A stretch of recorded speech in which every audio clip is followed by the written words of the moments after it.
Right మిత్రులారా, మరి నిన్న ఎమ్మెల్యే కోట ఎమ్మెల్సీ అభ్యర్థులుగా కాంగ్రెస్ పార్టీ ముగ్గురికి ఇచ్చింది. అదేవిధంగా ఆ ముగ్గురులో కూడా ఒక ఎస్సీ సామాజిక వర్గం, ఒక బీసీ సామాజిక వర్గం, ఒక ఎస్టీ సామాజిక వర్గానికి ఇచ్చింది. అదేవిధంగా పొత్తులో భాగంగా మరొక సీట్ని కమ్యూనిస్టులకు అప్పచెప్పింది.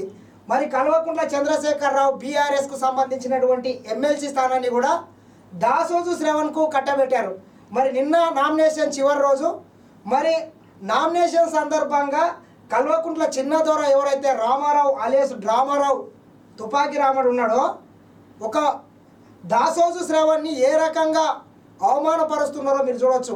ఒక బీసీ నాయకులన్న తెలంగాణలో బడుగు బలహీన వర్గాల మీద ఈ దొరలు, ఈ కల్వకుంట్ల దొంగ దొరలు ఏ రకంగా ప్రవర్తిస్తున్నారో మీరు ఒకసారి చూసుకోవచ్చు. ఈ రకంగా కూడా కాంగ్రెస్ వాళ్ళు ఎవరైనా ప్రవర్తిస్తుంటే ఇప్పటి వరకు పింకు మీడియా మొత్తం బట్టలు అంగిలాగు జింపుకొని మొత్తం ఇక చిందులేస్తుంది. చూడండి ఒకసారి ఈయన అహంకారం ఎట్లుంది, కొడుతుంది చూడు. ఈ రకంగా తన దొర అహంకారాన్ని చూపిస్తున్నాడు. ఇగో ఇంత అహంకారం పనికిరాదు కేటీఆర్, నీకు ఇట్లా ఉంటుందా? ఒక బీసీ నాయకుడిని పట్టుకొని ఏదో ఇక మీ ఇంట్లోకి వెళ్ళి ఇచ్చినట్లు ఫీల్ అవుతున్నారు. ఆడికి ఎంత ఊడిగం చేసిండు మీ పార్టీకైనా.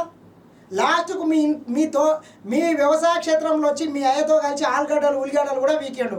అటువంటి నాయకునికి అవకాశం ఇచ్చినట్లనిచ్చి ఈ రకంగా అవమానపరచడం, అంతమంది ముందల మీడియా ముందల ఆయన అట్లా ఈపులో కొట్టడం ఎంతవరకు కరెక్టో మీరు ఆలోచన చేయండి. ఇక్కడనే వినబడుతున్నది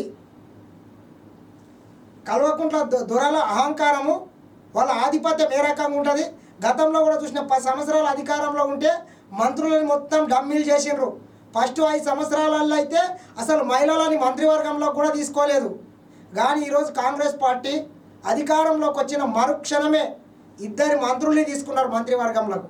మళ్ళీ నిన్న కూడా బీసీ సామాజిక వర్గానికి సంబంధించినటువంటి ఒక మహిళకు ఎమ్మెల్సీగా కూడా అవకాశం ఇచ్చిండ్రు. మరి ఎమ్మెల్సీలో కూడా ఈరోజు మనం చూసుకున్నట్లయితే అటు సైడు తెలంగాణ రాష్ట్రం వచ్చిన తర్వాత మొత్తం ఒక కవితమ్మనే ఈ తెలంగాణ రాష్ట్రానికి బ్రాండ్ అంబాసిడర్గా వాళ్ళు భావించేవారు. కానీ తెలంగాణ రాష్ట్రం కోసం అహర్నిశలు కేసీఆర్తో కలిసి కష్టపడి సినిమా రంగంలోనే అత్యధిక పారితోషికం తీసుకునేటటువంటి నటిగా ఉన్నప్పుడే కెరియర్ ఏదైతే ఒక పీక్ స్టేజ్లో ఉన్నప్పుడే ఆమె తెలంగాణ రాష్ట్రం కోసం తల్లి తెలంగాణ పార్టీ పెట్టి తెలంగాణ ఉద్యమాన్ని ఉధృతంగా నడిపించడంలో కూడా ఆమె కూడా భాగస్వామ్యమైంది. కానీ కల్వకుంట్ల చంద్రశేఖరరావు అధికారంలోకి వచ్చిన తర్వాత కవులని, కళాకారులని, ఉద్యమకారుల్ని, ఈ రాష్ట్రంలో ఉన్నటువంటి సబ్బండ వర్గాలని ఇట్లా డమ్మీ కింద పెట్టి ఎవరైతే ఆయన చెప్పు చేతుల్లో పనిచేస్తారో, ఎవరైతే ఆయన చెప్పినట్లు వింటారో, ఎవరైతే ఆయన కూసో అంటే కూసో, లేవు అంటే లేవు అనే విధంగా ఆయన వ్యవసాయ క్షేత్రంలో కూలీలే రకంగా ఆయన పని అయితే చేస్తారో అట్లా విధులు నిర్వహించే వాళ్ళని క్యాబినెట్లకు తీసుకున్నాడు. కానీ నిజమైన ఉద్యమకారులని కావచ్చు, తెలంగాణ కోసం సర్వం కోల్పోయినటువంటి వాళ్ళని మాత్రం పట్టించుకున్న పాపన అవ్వలేదు.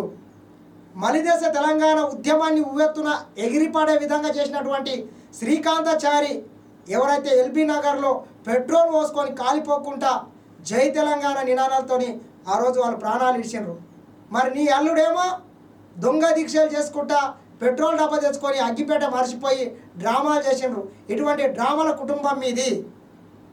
ఇక్కడైనా నీ అహంకారము, ఈ బలుపు తగ్గించుకుంటే బాగుంటుందని కల్వకుంట్ల దొంగదూర రామాయకు, కేటీఆర్కు మరొకసారి హెచ్చరిస్తున్నా.